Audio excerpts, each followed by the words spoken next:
నమస్తే, welcome to are voice. నేను journalist నవత. జాతీయవాదాన్ని, సనాతన ధర్మాన్ని దేశానికి రెండు కండ్లుగా భావిస్తే మాతో కలిసి మీరు నినదించండి, మాకు తోడుగా నిలవండి. కింద కనిపిస్తున్న అకౌంట్ డీటెయిల్స్ కి, ఫోన్ పేకి, గూగుల్ పేకి ఆర్థికంగా చేయూతనందిస్తూ మాకు అండగా నిలవండి. ఆర్థికంగా మీ చేయూత మాకెంతో అవసరం. ఇస్లాం అంటే సోదర భావం అని ఆ మతానికి చెందిన మేధావులు చెప్తూ ఉంటారు.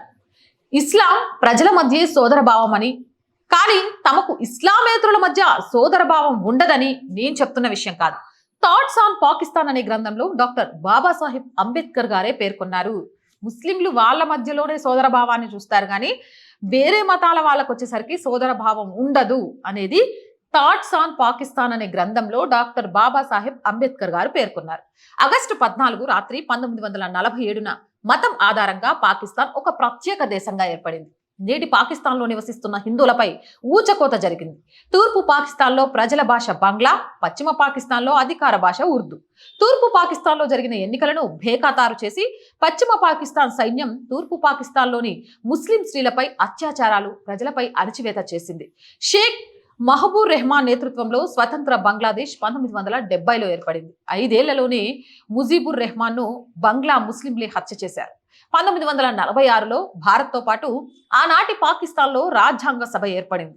భారత్లో అవసరమైన రాజ్యాంగ సవరణలు చేసుకుంటూ రాజ్యాంగం ఆధారంగా ప్రజలు ప్రజాప్రతినిధులను ఎన్నుకుంటూ ఉన్నారు. 1975లో స్వార్థం కోసం ఎమర్జెన్సీ విధించబడిన 1977లో ఎన్నికలలో ఎమర్జెన్సీ విధించిన శ్రీమతి ఇందిరాగాంధీ ఎన్నికల్లో పరాజయం పొందింది.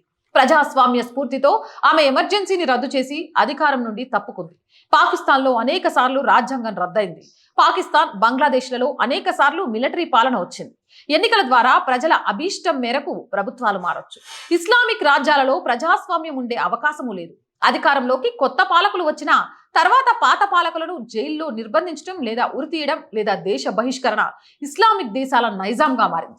షేక్ హసీనా కాలంలో కూడా బంగ్లాదేశ్లో అనేక హిందూ ఆలయాలు ధ్వంసమయ్యాయి. అనేక మంది హిందువులు ఊచకోతకు గురయ్యారు. నేడు బంగ్లాదేశ్లోని కొందరు ముస్లింలు షేక్ హసీనా పార్టీపై దాడులు చేస్తున్నారు. ఈ సమయంలో హిందూ దేవాలయపై దాడులు, హిందువులే లక్ష్యంగా హింస జరుగుతోంది. ఇరాన్, ఇరాక్ 2 ప్రాచీన ముస్లిం దేశాలు. వారి మధ్య నిత్యం వైరమే. ఇక బాంబు పేలులతో మరణాలు మామూలే. ఇస్లాంలోని ప్రజల మధ్య కూడా సోదర భావం నిత్యమని, ఇస్లాం ప్రజాస్వామ్య వ్యవస్థ ఒకే వరలో ఇమడని 2 కత్తులని ఈ ఉదాహరణలు తెలియజెప్పడం లేదు.